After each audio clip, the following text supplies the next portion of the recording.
আজকে শিখবো হচ্ছে ইউনিক প্যারাগ্রাফ। ইকুয়াল লিখলাম, লিখে পরে আর এ এর ডি র্যান্ড লিখলাম, লিখে ফার্স্ট ব্র্যাকেট ক্লোজ করে ইন্টার চাপ দিই।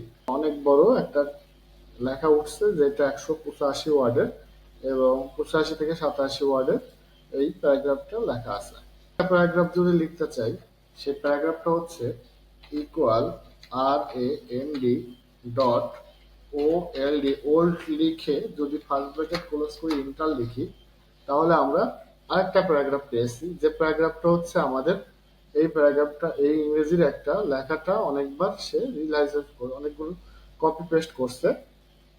এই লেখাটার উদ্দেশ্য হচ্ছে যে আমরা ইংরেজি যে হাতের টাইপটা করব, সেই টাইপটা এ থেকে জেড পর্যন্ত যে 26টা যে অক্ষর আছে, সেই অক্ষরটা এই সেন্টেন্সের মধ্যে দেওয়া আছে।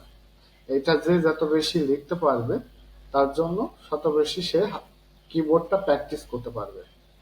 এখানে যেই অক্ষরটা আছে সেই অক্ষরটা যদি তুমি প্রতিনিয়ত লিখতে থাকো, এই যে এই সেন্টেন্সটা, the quick brown fox jump over the lazy dog, এটা বারবার যদি লেখা যায় না দেখে অনেকবার, তাহলে দেখা যাচ্ছে সে শিক্ষার্থী বা তুমি দ্রুত কিবোর্ডটা আয়ত্ত করতে পারবে।